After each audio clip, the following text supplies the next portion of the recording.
गुरु ऐसे विनय दे दे,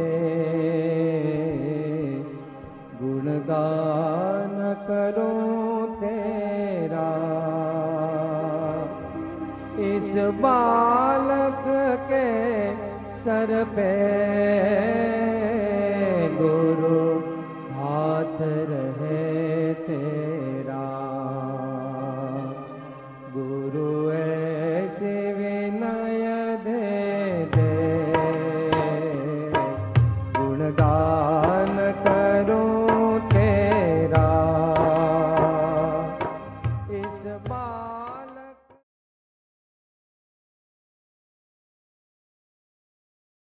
सहजात्म स्वरूप परम गुरु, सहजात्म स्वरूप परम गुरु। सहजात्म स्वरूप परम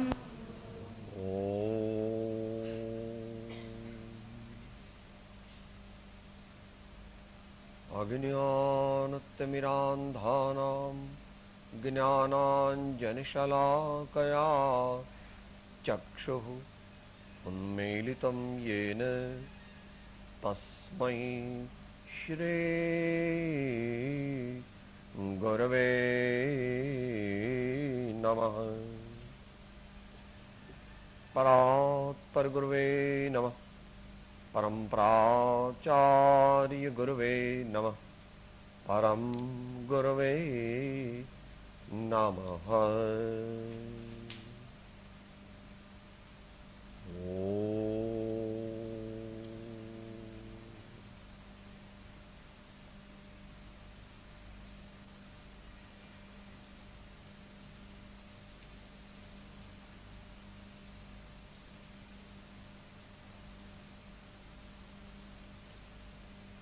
ગુરુ પૂર્ણિમાના પર્વ નિમિત્તે ત્રિદિવસીય સાધના શિબિરમાં આપણે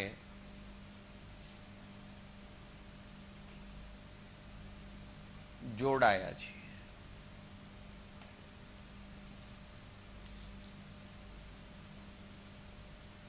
શરીરથી જોડાયા છીએ, વચનથી જોડાયા છીએ, મનથી જોડાયા છીએ, રુચિપૂર્વક જોડાયા છીએ કે એક ચલો ભાઈ હવે આવું જઈ આવીએ તો સારું, બધા આવશે ને મળાશે, ફ્રેન્ડ સર્કલને મળી લઈએ, કોઈ સગાવાલા બે આવે તો વળી ઠીક,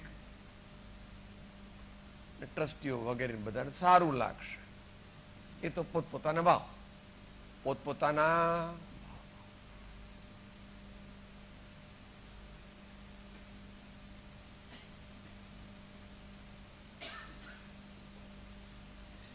શિબિર વિશે આપણે પૂર્વે વિચાર્યું છે. અત્યારે તો ટૂંકમાં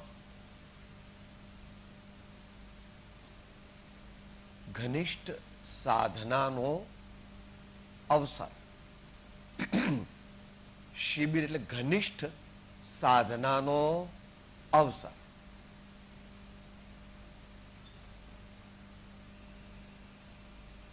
આપણે વિદ્યાર્થી હોઈએ, સારા વિદ્યાર્થી હોઈએ તો 12 મહિના થોડું થોડું વાંચીએ, પણ વાર્ષિક પરીક્ષા એપ્રિલમાં હોય તો જાન્યુઆરીથી વધારે વાંચવા માંડીએ અને ફેબ્રુઆરીનો એન્ડ આવે એટલે તો કે સાહેબ મચી જ પડવાનું. આ મમ્મી છે ને મારા રૂમમાં મૂકી જાય છે ને તો પછી કલાક દોઢ કલાક પછી આવે પછી કે રમેશ જમ્યો નથી? શું તો કોઈ ઠેકાણું છે કે નહીં? રસોઈ ઠંડી હતી, મને કઈ જમવું નથી, હવે ચાલ ને જરાક આપી દે. કઈ ખાવાનું પણ ભૂલી જાય છે, બીજું બધું તો ભૂલી જ જાય છે, કારણ કે રૂમની બહાર નીકળતો નથી. રૂમમાં જઈને બાથરૂમ જાજરૂ બધી સગવડ છે એટલે પછી ઘનિષ્ઠ સાધનાનો આત્મકલ્યાણ કરવા માટે કાયમ કલાક 2 કલાક સાધના કરીએ છીએ, પણ એટલાથી કઈ કામ ન થાય. પેલામાં ગોલ્ડ મેડલ લેવો છે, તો અહીંયા પણ ગોલ્ડ મેડલ લેવો જોઈએ. ગોલ્ડ મેડલ કે silver medal, copper medal, brass medal, જે મેળવવું હોય.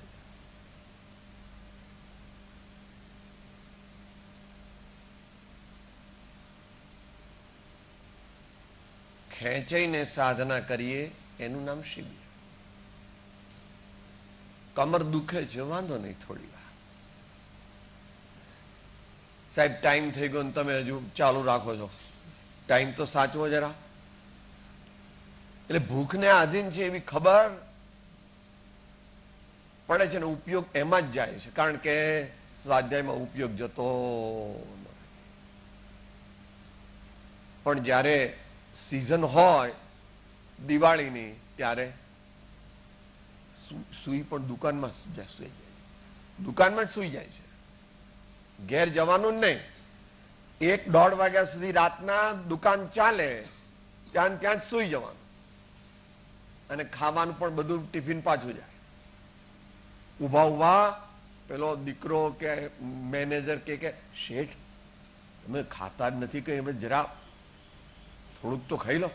કઈ વાંધો નહીં, હવે મૂકી દે એક બિસ્કિટ મોઢામાં, જરા ચા.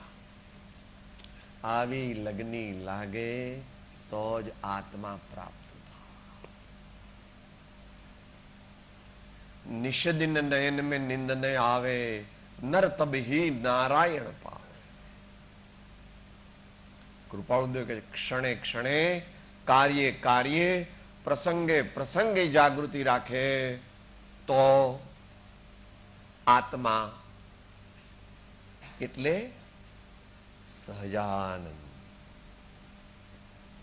આત્મા એટલે આમ જોશે, આત્મા એટલે તું પોતે જ આત્મા છો પ્રભુ. અંદરમાં વિચાર જે કરે છે, જે સુખ અને દુઃખને જાણે છે, ભૂખ લાગી એવું જાણે છે, એ આત્મા છે. પણ જાણે છે, પણ આપણે જાણ્યા વિના જ આગળ વધીને જે ન કરવાનું તે કરીએ છીએ. ભોજન કરીશું તો જાણીશું? બિલકુલ નહીં. સાહેબ ગરમ નથી, આમાં મીઠું બરાબર નથી. અરે પણ એ તો ગિને છે, મીઠું નથી, આમાં આ ગરમ રોટલી નથી, આ બરાબર રસોઈ થઈ નથી. એ બધામાં તું એનો જાણનાર છો, એમાં દખલગીરી ન કર.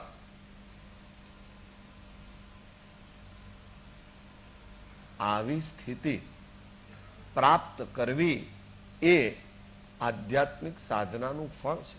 દરેકને એવી સ્થિતિ પ્રાપ્ત થવાની નથી, પણ તોય અત્યારથી એવું માંગે તો ખરો, એવી ભાવના કરે. પણ પહેલી વાત આપણે ગઈકાલ થઈ ગઈ હતી ભક્તિમાં. તુમ બીને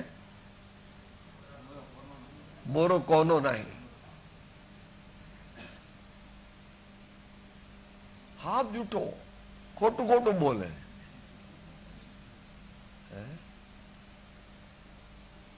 મારે તમારી કઈ જરૂર છે નહીં.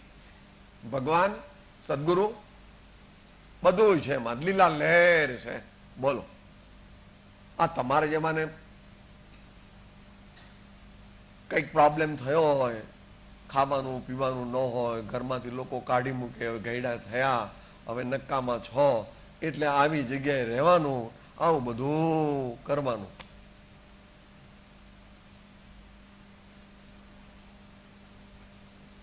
એ જે ભ્રમામાં તને સત્ય કહું છું, સુખ અંતરમાં છે, બહાર શોધવાથી મળશે.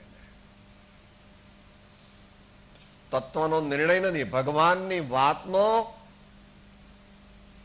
અંતરથી સ્વીકાર ન કરે ત્યાં સુધી દીક્ષા હજારો લાખો લઈ લઈને, વ્રતો નિયમો પાળીને ગમે તેટલું કરે, અથવા તો એવું દુનિયાના કેટલાક કરોડો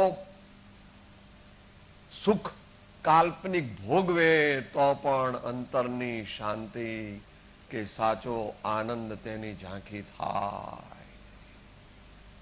યથા જથા લાહો તથા તથા લોહ, એમ 10 વૈકાલિક સૂત્રમાં આવે છે.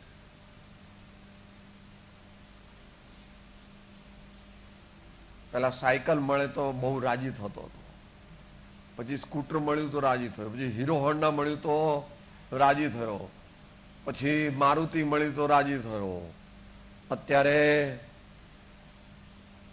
ફોર્ડ કે હોન્ડા સિટી શું આવે છે તો એમ કે સાહેબ આ કઈ બહુ બરાબર નહીં, મર્સિડીઝ જોઈએ. મર્સિડીઝ, પણ મર્સિડીઝ મળે તો એમ થાય કે ના ના કે રોલ્સ રોય હોય તો ઠીક. એનો કોઈ અંત નથી.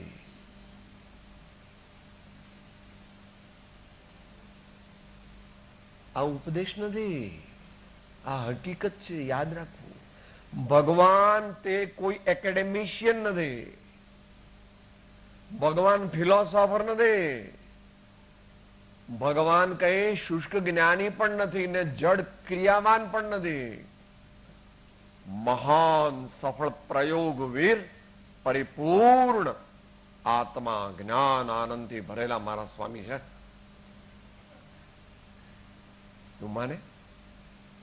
એવું એને માન્યું, પેલા ભગતે કીધું.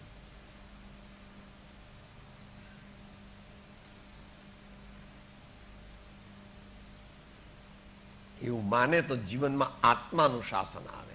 અત્યારે ઇન્દ્રિયાનું શાસન, દીકરાનું શાસન, પત્ની શાસન,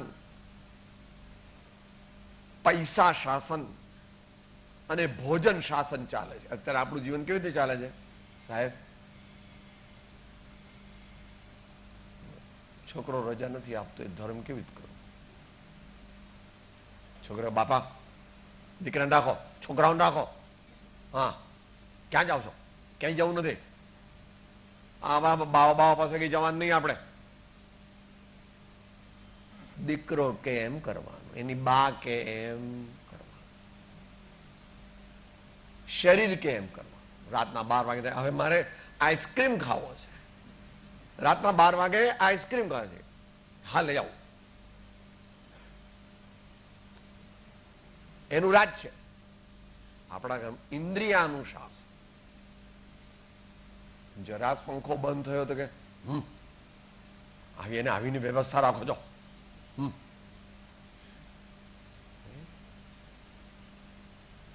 ઇન્દ્રિયાનુશાસન,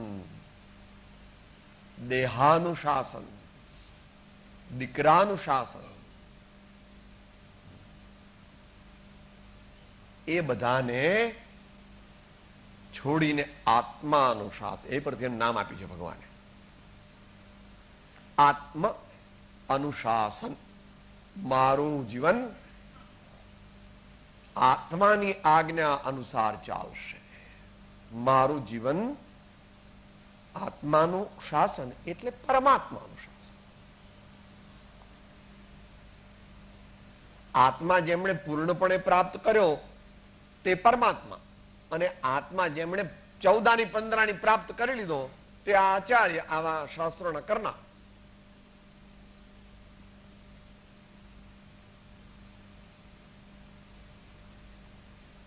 કે 14-15 ની એટલું બધું કેમ કહો છો? કારણ કે ભગવાને એક સાથે જ નામ લીધું છે, નહીં તો 2 ભાગ પાડી દે. નમો અરિયંતાણમ, નમો સિદ્ધાણમ, પછી આમ આમ આમ આમ ચોકડીઓ મૂકે. નમો આર્યમ, નમો ઉજ્જાણમ, નમો વૈષ્ણવ, પણ વચ્ચે ચોકડીઓ છે. એક જ છે મંત્ર, એક જ મંત્ર છે.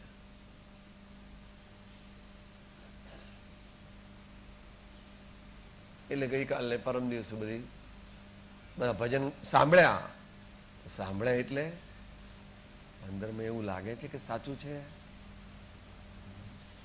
પ્રત્યક્ષ સદગુરુ સમ નહીં, પરોક્ષ જીન ઉપકાર, એવો લક્ષ્ય થયા વિના ઉગે ન આત્મવિચાર. એટલા માટે આત્માનું શાસન જેમણે લખ્યું તેમણે કે પરમાત્માના શાસનના સેવક હતા, પણ સેવક છતાં પણ કેવા સેવક?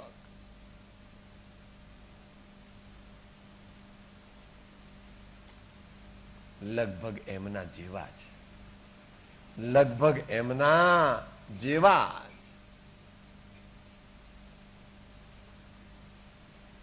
તો આત્માનું શાસન એમાં આપણે ગયા વર્ષે પણ લીધું હતું, વળી હમણાં ગજપંથા ગયા ત્યારે પણ લીધું હતું. એમાં છેલ્લી ગાથા 119મી લીધી હતી, જેમાં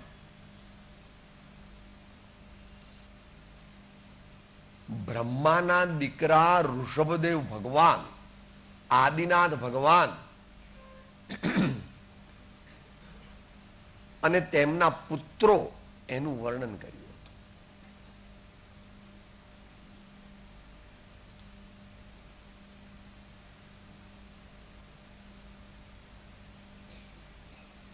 ભગવાનનું ચરિત્ર જાણવું, કોઈ પણ ઉપાય જાણવું, ભગવાનનું, સદગુરુનું, મહાપુરુષોનું ચરિત્ર વારંવાર વાંચવું, સમજવું, વિચારવું.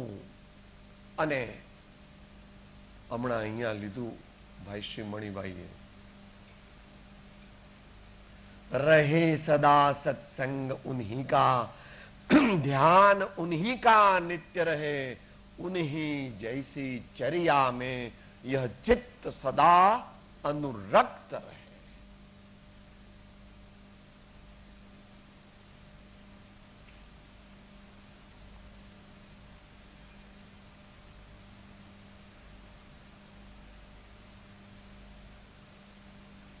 તો ભગવાનના ચરિત્રને વારંવાર વાંચવું અને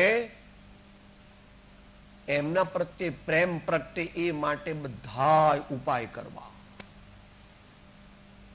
બહારના ઉપાય કરવા, અંદરના ઉપાય પણ કરવા. સંત ધર્માત્માઓએ બધા ખૂબ પ્રયોગો કર્યા છે.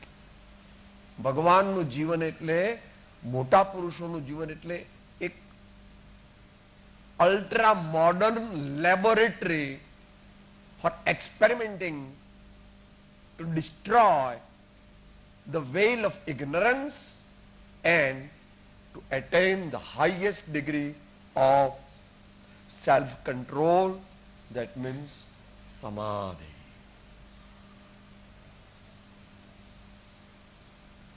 એટલે એમના પ્રયોગવીર છે.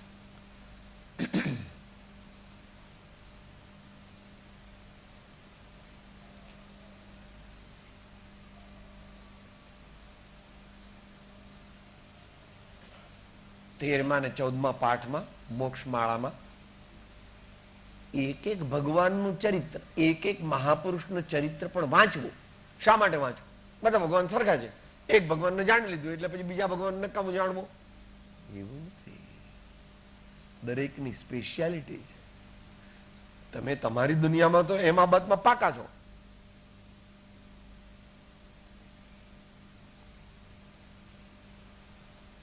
સારામાં સારા કન્સલ્ટિંગ ફિઝિશિયનને ઘેર બોલાવ્યા અને 1000 રૂપિયા ફી આપી, અહીંયા અમદાવાદની વાત ચાલે, તમારે ત્યાં વધારે લે, 5000 જે લેતો હોય.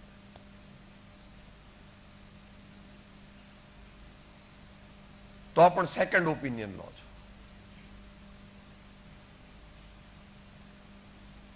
કે સાહેબ આપણે એવું કરીએ કે આપણે જનરલ ફિઝિશિયનને બતાવ્યું ને, આપણે સુપર સ્પેશિયાલિસ્ટને બતાવીએ. સ્પેશિયાલિસ્ટને અને સુપર સ્પેશિયાલિસ્ટને બતાવીએ. બધા ભગવાન જે છે ને, બધા ભગવાન ઇન જનરલ સરખા છે, પણ દરેક ભગવાનમાં કંઈક કંઈક સ્પેશિયાલિટી હોય. ઋષભદેવ ભગવાનનો અપરિગ્રહ ભાવ અને દીર્ઘ તપ, નેમિનાથ ભગવાનનો તત્ક્ષણ નિર્ણય અને કરુણા, મહાવીર ભગવાનની ક્ષમા, પાર્શ્વનાથ ભગવાનની સમતા ને વાસુપૂજ્ય ભગવાનનું બાળ બ્રહ્મચર્ય. બધા ભગવાન તો મહાન છે, બધા ભગવાન તો સરખા છે, પણ દરેકની એક એક સ્પેશિયાલિટી આપણે જાણીએ તો આપણને એના પ્રત્યે વિશેષ ભાવ આવે. એટલે વર્ણન કર્યું હતું. એમના દીકરાનું પણ વર્ણન કર્યું હતું. આપણે કાયમ વિચારીએ છીએ ભારતીય ઇતિહાસમાં પોતે પણ મોક્ષે ને પોતાના બધા દીકરા મોક્ષે એવા બે જણ મુખ્ય. ભગવાન ઋષભદેવ હોય દીકરા મોક્ષે, એ જ બાબા. રામ ભગવાન પણ મોક્ષે અને એમના બે દીકરા પણ મોક્ષે.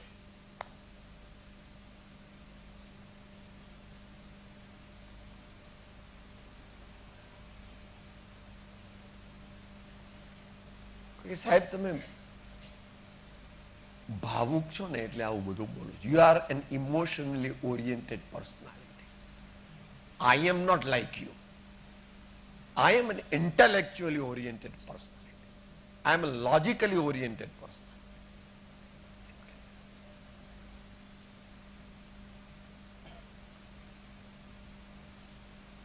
તો કે તું એમને કેવું કહે છે? એમની વાત સાચી. He was not like you. વધુ intellectually oriented personality. એ એમ કહે છે. કુનકુન સ્વામી કહે છે, જે જાણતો અરિહંત ને ગુણ દ્રવ્ય ને પર્યય પણ તે જીવ જાણે આત્મને તસુ મોહ પામે લય ખરે. એ વાત કે આ મહાપુરુષો શું કે બહુ એકદમ બ્રેન સુપર ઇન્ટેલેક્ટ હતા. તો એ એમ કે છે, શુભ ભાવ વડે મન શુદ્ધ કરો, નવકાર મહાપદને સમરો, નહીં એહ સમાન સુમંત્ર કહો, ભજીને ભગવંત ભવ અંત લો. પણ પોતાને કહે છે, 33 લાત નહીં મન ચિંત વિજ્ઞાન વિવેક વિચાર વધારો, નિત્ય વિશોધ કરી નવ તત્વનો ઉત્તમ બોધ અનેક ઉચ્ચારો.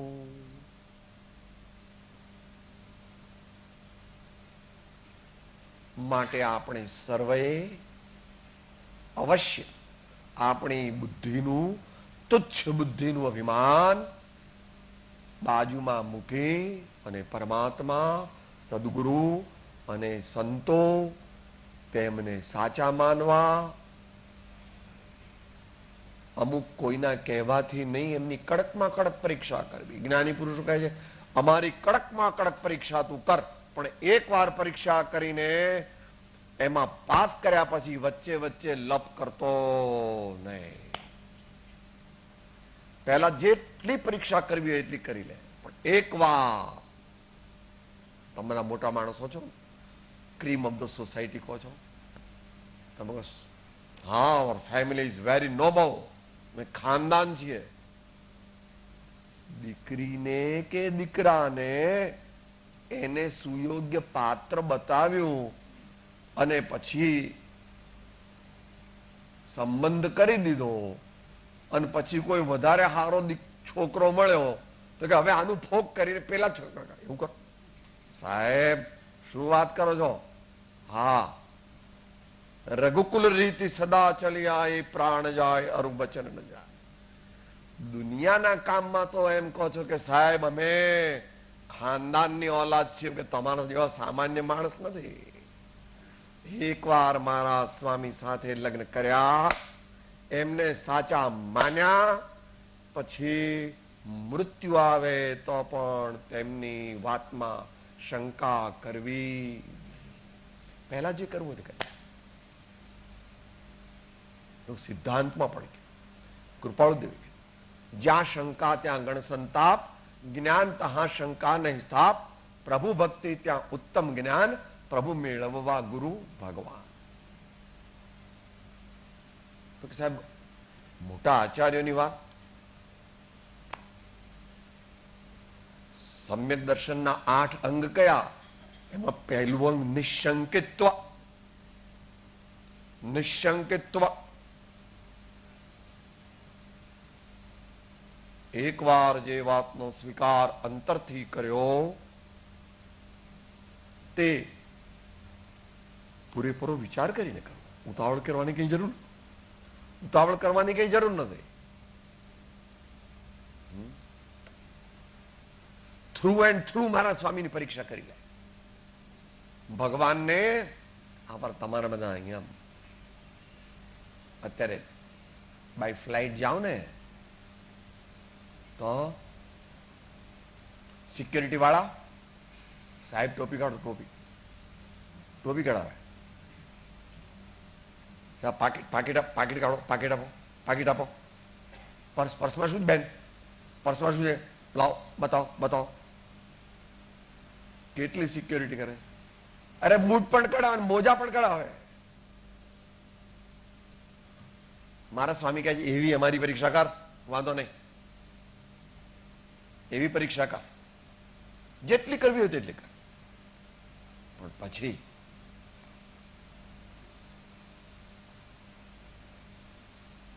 હજુ તો સીતા માતા થોડો વખતે જ અયોધ્યા આવ્યા હતા અને નક્કી થયું કે હવે તો રામ તો વનમાં જવાનું. તે હું શું કરું, જાય રામ વનમાં. હું તો મખમલના પગ નીચે અમારા બાપુજી જનક રાજા ઘરમાં નહીં કમ્પાઉન્ડમાં મખમલ હતું. તમારો તો સિટિંગ રૂમમાં ને એવી રીતે મખમલ હોય છે, એમના તો આખા કમ્પાઉન્ડમાં પણ મખમલ હતું. હવે હું શું કરું?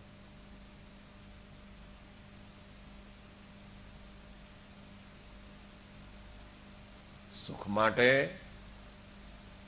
લગ્ન કર્યા નથી. જેટલું સુખમાં સાથ એટલો જ દુઃખમાં સાથ. મહાસતી કોઈ પણ એવી આર્ય સજ્જન નારી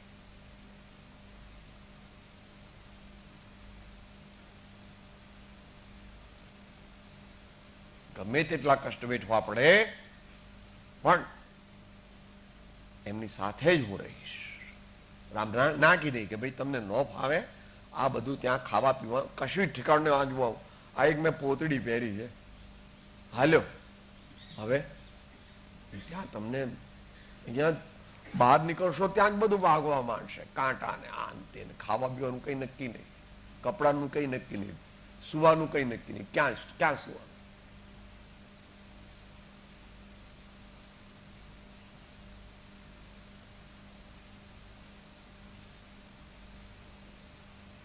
એમનો કામ્ય પ્રેમ નહોતો, કારણ કે બંને મહાન ધર્માત્મા છે. સમ્યક દ્રષ્ટિ, ઉત્તમ પ્રકારના સમ્યક દ્રષ્ટિ ધર્માત્મા. આવું બધું વિચારવું, આ સ્વાધ્યાય આપણે નથી કરવો, આપણું જીવન બદલવું છે. આપણા જીવનમાં આપણે કેવી રીતે જીવવું છે નક્કી કરવાનું.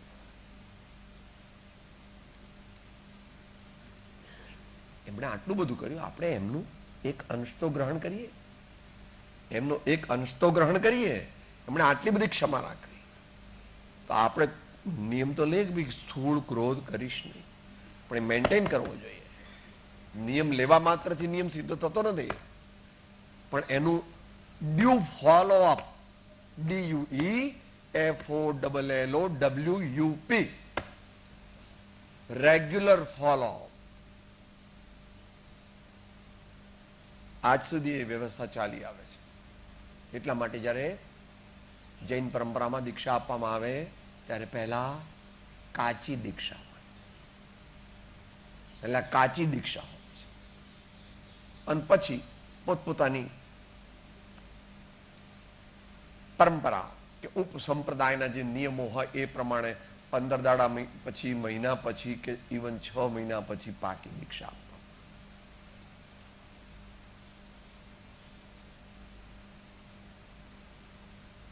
એટલા માટે મહાપુરુષોના ચરિત્રો આપણે વાંચવા, અને તેમાં પણ તીર્થંકરના ચરિત્રો પણ વાંચવા, પણ વર્તમાન કાળ છેલ્લા 100, 200, 300 વર્ષમાં થયેલા મહાપુરુષોના ચરિત્રો વિશેષપણે વાંચવા.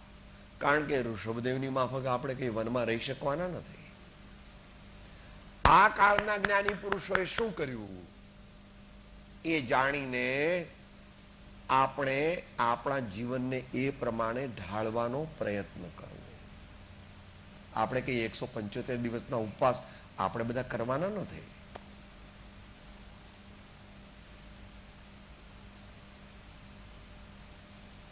એટલા માટે કોઈ અપેક્ષાએ જ્ઞાની પુરુષોનો ઉપકાર આપણા ઉપર ભગવાન કરતા પણ વિશેષ. કારણ કે વર્તમાન કાળમાં શું કરવું, આ દોષોને અત્યારે કેવી રીતે છોડવા, આ ગુણોને કેવી રીતે ગ્રહણ કરવા, એ ઇત્યાદિ પ્રકાર આપણને તે વર્તમાન કાળના એટલે છેલ્લા 100-200 વર્ષમાં થયેલા મહાપુરુષો પાસેથી વિશેષ જાણવા મળે છે.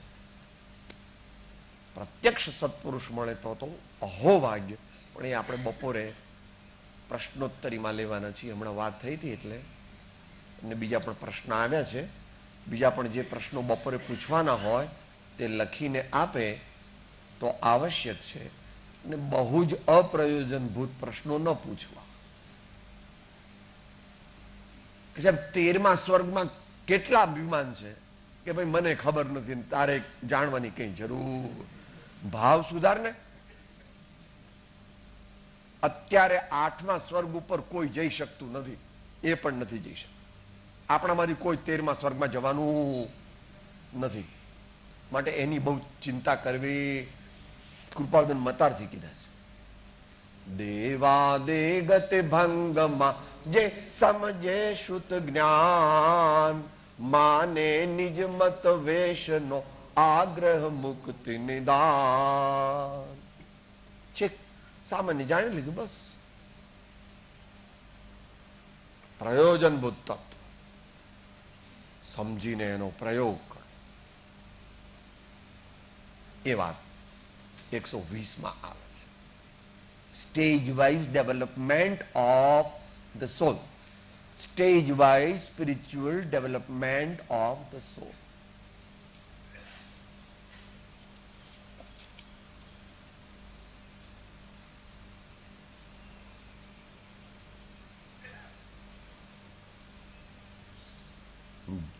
ગુજરાતી બોલું છું. જો પ્રથમ જ્ઞાન પ્રકાશથી સંયમી દીપ સમા જગે, તે પછી તાપ પ્રકાશ બંને થી રવિવત ઝગમગે.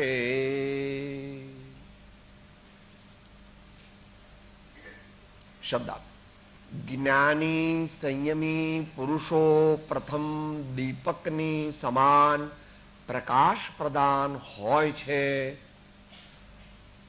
ત્યાર પછી તે સૂર્ય સમાન તાપ અને પ્રકાશ બંનેથી શોભાયમાન હોય છે. 6-7 મિનિટ છે. શું વાત થઈ? Chronological order of the spiritual development of the soul એ બતાવે છે. ભગવાન મારા સ્વામી સુપર સાયન્ટિસ્ટ છે. આ દુનિયામાં કોઈ એમના જેવું થયું નથી અને કોઈ એમનાથી મોટું અત્યારે નથી ને આગામી અનંત કાળ પછી પણ થવાનું નથી. આવું બેસે એમના મોક્ષ તત્વની શ્રદ્ધા કે સાહેબ આપણે મોક્ષે જે શું કરવાનું? હાફૂસ કેરી હોય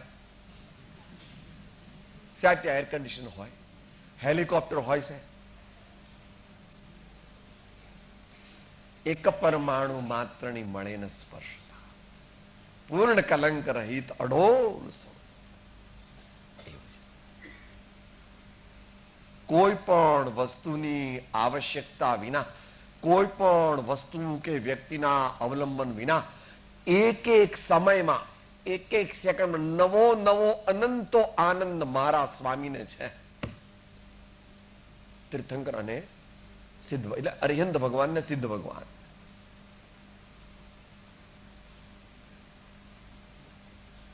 આને વાંધો મોટો કે આવું તમારા જેવા અંધશ્રદ્ધાળુ માને ક્યાંથી આવ્યો? આનંદ કહો, ક્યાંથી આવે? ક્યાંથી આવે? બોલે તો છે પણ માનતો નથી. શુદ્ધ બુદ્ધ ચૈતન્ય ઘન સ્વયં જ્યોત સુખધા સુખધા સમય સાર વગેરે વાંચે. વિજ્ઞાન ઘન, આનંદ ઘન, પણ વાંચવાનું, બોલવાનું, લોકોને સમજાવવાનું.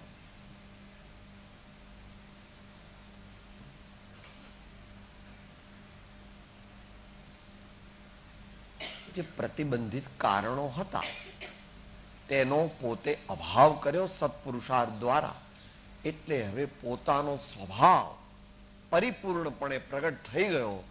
તે અનંત જ્ઞાન અને અનંત આનંદ સ્વરૂપ છે. એ શરૂઆત કરે છે કે મોક્ષ માર્ગની શરૂઆત કેવી રીતે થાય? તો કે પહેલા દીપક સમાન. અહીંયા આ દ્રષ્ટાંત આપ્યું છે. સમયસાર નાટક આદિમાં બીજનો ચાંદ એ પછી પૂનમનો ચાંદ થાય છે ધીમે ધીમે. તો દ્રષ્ટાંત છે. ત્યાં તો પુરુષાર્થ નથી કરવો પડતો, અહીં તો પુરુષાર્થ કરવો પડે. બીજનો ચાંદ હોય પછી ત્રીજનો ચાંદ થવા માટે ઘણો પુરુષાર્થ કરવો, ચોથનો ચાંદ થવા માટે એથી વધારે પુરુષાર્થ કરવો પડે, પાંચમનો ચાંદ થવા માટે એથી વધારે પુરુષાર્થ હોય. દ્રષ્ટાંત સર્વ પ્રકારે દાર્ષ્ટાંતમાં લેવું નહીં. દ્રષ્ટાંતો અલ્પજ્ઞ જીવોને તેમની દ્રષ્ટિએ સ્થૂળ સમજણ આપવા માટે છે.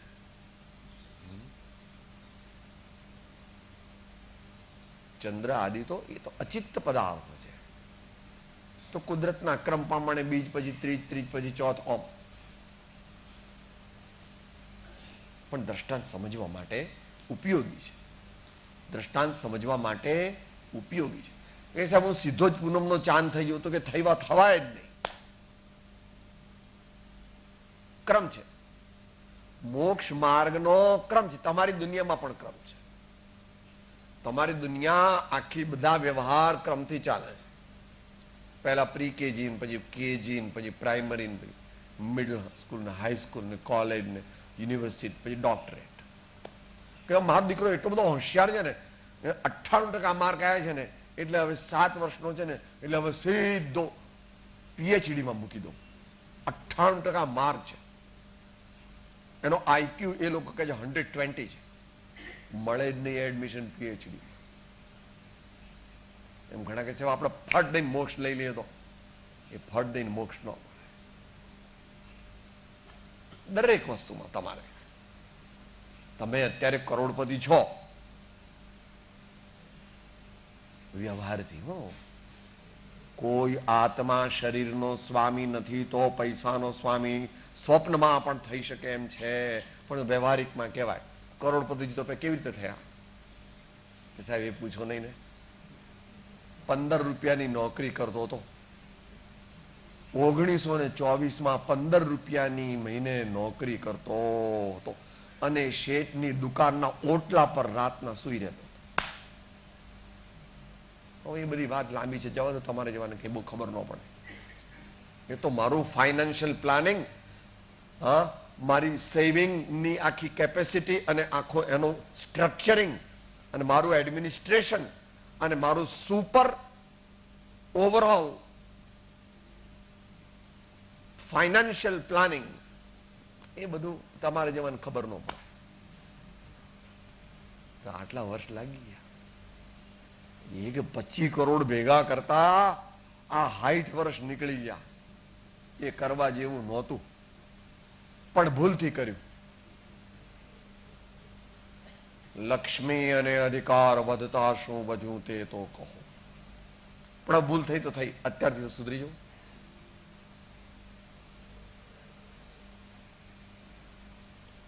જેના જીવનનું ધ્યેય ધન હોય તેને ધર્મ થઈ શકે નહીં. જેના જીવનનું ધ્યેય માત્ર ધન હોય તે ધર્માત્મા 3 કાળમાં બની શકે નહીં. ધન અખૂટ હોય ધર્માત્મા પાસે, પણ એનું ધ્યેય નથી. હમણાં વાત કરી, ખરબો ખરબો તમારે અત્યારે તો અબજો બિલિયન સુધી ને ટ્રિલિયન સુધી છે ને. ટ્રિલિયન ની પણ કઈ એમને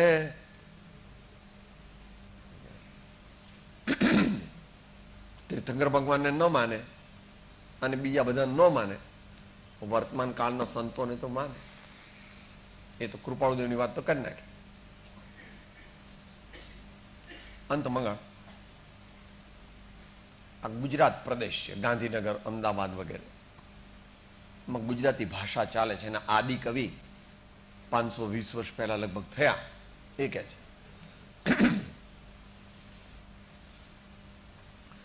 ધન તણું ધ્યાન તું અહોનિશ આદરે, એ જ તારે અંતરાય મોટી. પાસે છે પીવલ્યા તેને નવ પરખિયો, હાથથી બાજી ગઈ થયો રે ખોટી. ધ્યાન ધર હરિતણું અલ્પમતિ આળસુ, જે થકી જન્મના દુઃખ જાય. અવર ધંધો કરે અર્થ કઈ નવસરે, માયા દેખાડીને મૃત્યુ વહાયે. કઈ નક્કી નથી. ગરડા મરી જાય એવું કઈ નહીં. કાળ ગઈકાલ વાત આવી ગઈ. કોઈની પણ શરમ રાખતો જન જાણીએ મન માનીએ, કાળ મૂકે. એ પ્રમાણે મોક્ષ માર્ગનો ક્રમ છે. જ્ઞાનની આરાધના, શ્રદ્ધાની આરાધના, સંયમની આરાધના, ત્રણેય ગુરુગમથી જાણવા, સત્પાત્રતા પ્રાપ્ત કરવી અને નિરંતર સારો અભિપ્રાય, સારા ભાવ, સારા વચન વ્યવહાર અને શરીરથી પણ સત્કાર્યો કરવા. એમ કરવાથી ક્રમે કરીને માર્ગ ખુલે છે. એ વિશે યથા સમયે વિચારીશું. સદગુરુ દેવ પરમ કૃપાળો દેવ લોકના સબ સંતન કી આનંદ. ઓ